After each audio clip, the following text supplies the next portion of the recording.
Welcome to Let's Talk Volleyball, where you guessed it, talk about volleyball. I'm Elise, I am your volleyball friend, and today we're talking about the Big Ten, and I'm going to be making my predictions for the Big Ten rankings going into the 2025 fall season. Before we get started, let's talk about some of the updates that we had in the offseason, especially considering some of the coaching changes. Now, the biggest volleyball news this offseason was probably John Cook, Nebraska's coach, retiring after many, many years and several national championships. Now, Danny Busboom-Kelly is taking his position. She was a former Nebraska player, spent several years there as an assistant, but has recently been the head coach at Louisville. So now she is coming back to Nebraska and taking over as the head coach. Matt Ulmer has left Oregon and is being replaced by Trent Kirsten, who is coming to Oregon from Loyola Marymount. Not only is Michigan State getting a new head coach with Kristen Kelly, they're getting an entire new coaching staff, which, pay attention, that will come up later. All right, without further ado, let's go ahead and jump into my Big Ten predictions for 2025 NCAA women's volleyball. In my 18th spot, I'm going to put Northwestern. In the conference, Northwestern finished 17th last year, and they did bring in a really good amount of experienced transfers this offseason. Now, their transfers are bringing in a significant amount of height, with 2 transfers coming in at 6'5", a transfer coming in at 6'4", on top of 2 other experienced transfers. They did have 5 seniors graduate, and they are bringing in 3 new freshmen. However, the transfers that they're bringing in are not from Power 5 schools, and I don't think that they're going to change the program enough to bump them into a higher ranking. It is really hard to recruit for high academic schools like Northwestern. I know this because I coach at a high academic institution, so I am going to put them at 18th. Coming in 17th is Rutgers. Rutgers was ranked 18th at the end of last season, so I am bumping them up 1 position. In the offseason, Rutgers did bring in 5 transfers, most significantly 6'3" middle blocker Myra McCool, who is coming from Georgia Tech. Now, Rutgers only lost 2 seniors, and they are only replacing those 2 seniors with 2 incoming freshmen, which is why I decided to put them at 17th instead of 18th, because they just are having less roster change, and the talent that they're bringing in with their transfers is just, I think, a little bit better. So that is Rutgers at number 17. Now, I am mixing up with my 16th place being Ohio State. They had 2 significant losses, including their all-conference outside, Emily Londo, as well as Grace Egan transferring out. They did not make any big moves in terms of transfer portal, so that is why I'm dropping them from previously the 13th from last season down to the 16th place. In my number 15th spot is Michigan State, who was previously ranked 14th at the end of last season. Michigan State did bring in 4 transfers, including setter Malaya Long from Marquette. However, they graduated out 7 seniors, and they have an entire new coaching staff. I really think that this is a lot of instability within a program, considering all of these things. I do think that the coaching turnover will be good in the long run, but the first season with an entire new coaching staff is the reason that I dropped them down to this place. Coming in at 14th place is Maryland. They were previously ranked 15th last season.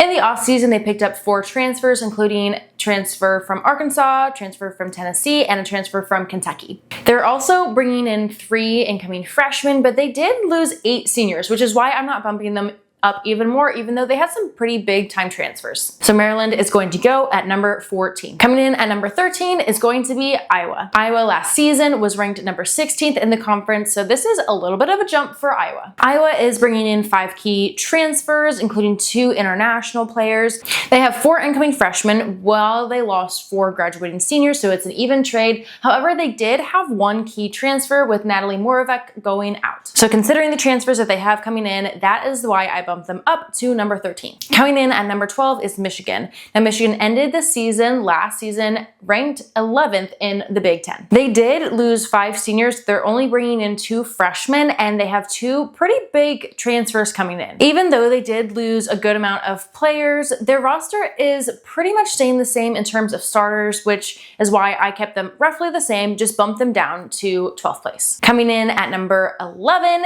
is Indiana, who was previously ranked 10th. Indiana did lose 7 graduating seniors, which leaves room for some big impact players, which is great because they actually are bringing in the number 14th incoming freshman class ranked by Prep Dig in the entire country. They also had a key transfer from UCLA in Jesse Smith as an outside hitter. Now I could see this Indiana team taking another year or two to really make an impact in the Big Ten, which is why I'm keeping them about the same as where they were last year, just because they do have some pretty good incoming freshmen that I think eventually will make an impact. Now coming in at number 10 is Washington, who at the end of the season was ranked 9th in the Big Ten. Washington lost 4 seniors and they are bringing in 3 incoming freshmen, but they do have a key transfer with Alex Malarkey coming in from Penn State. Moving on to number 9, I am putting Illinois as my prediction for the 9th spot.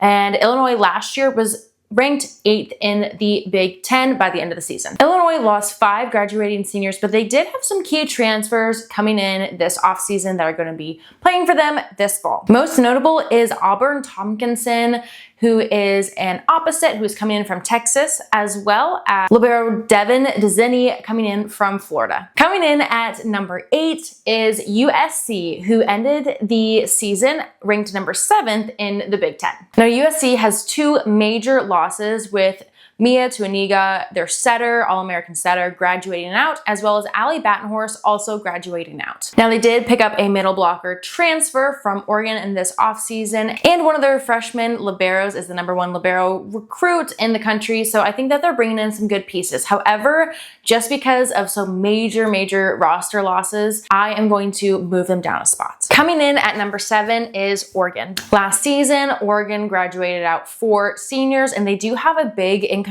freshman class with 7. However, I really think that the wins and losses for Oregon came in the transfer portal. Oregon picked up 3 pins in the offseason, including Valentina Volleyball from Michigan and 2 more pins, both from LMU. And one of the biggest losses in this entire offseason is the loss of Mimi Colyer, who transferred from Oregon to Wisconsin. While they are bringing in 3 pins who I think will do a good job for them, the loss of Mimi cannot be understated. Coming in at number 6 is Minnesota, who was ranked number 6 at the end of the season in the Big Ten last year.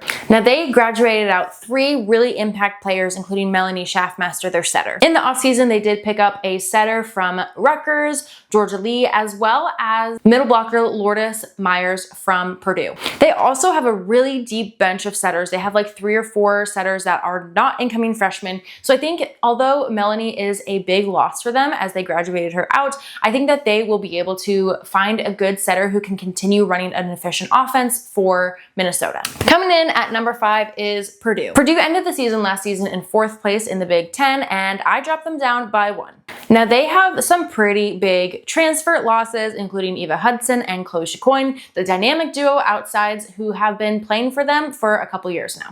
They also lost their middle blocker, Raven Colvin, who graduated. Now that being said, they did bring in 5 really big transfers from USC, Miami, Michigan State, Iowa. I really do think that they're bringing in some good talent, and maybe not enough to quite fill the holes that they had, but I do think that they are still going to be a contender in the Big Ten. Now, coming in at number 4 is UCLA, and this is the biggest jump that we have here. They were previously ranked number 12th in the Big Ten. When it comes down to it, I really do think that UCLA won the transfer portal this offseason. Let's go through some of these big time transfers. We have Zayna Meyer, a setter who is coming in from Long Beach, Maggie Lee, an outside coming in from California, PK, a middle blocker from Louisville, and Mariana Singletary coming in from Texas. They do have 5 incoming freshmen with the loss of 7 graduating seniors, and they are retaining one of their highest producing outsides, Sheridan Leverett. Now here we go with the top 3. Coming in at number 3 is Wisconsin, who also ended at number 3 at the end of last season. Now Wisconsin does have some really big losses in terms of graduating players, including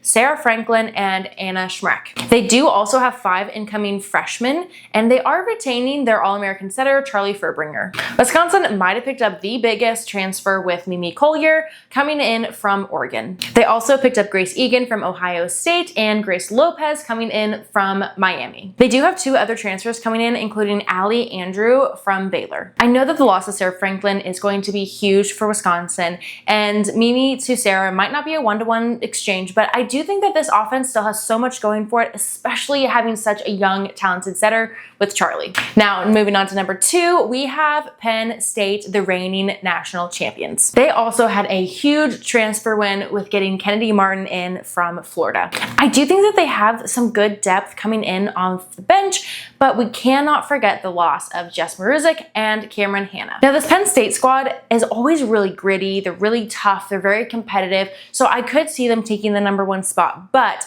because of the loss of 2 really key players, especially Jess Maruzic, I am going to put them at number 2. That leaves number 1, Nebraska. They did end up winning their conference at the end of last season, and here's why I think that they're going to stay at the top. They did lose Lexi Rodriguez as well as Merritt Beeson, and they're both doing really well in their professional careers. However, almost all of their starters are returning. They also have a really deep, very talented bench. They have so much depth to their roster, which is why I think this Nebraska squad is going to be number 1, just because of the level of competition that they're seeing in the gym every single day. You do have some of the most talented players in the game right now with Harper Murray, Andy Jackson, and Bergen Riley. Now, these are just my predictions. These are just what I think is going to happen based off of transfers, coaches, retaining players, all of the above. So I want to know what you think and how you think the Big Ten is going to look this year. Of course, as always, like, subscribe, and then head over to my TikTok where I have more volleyball content.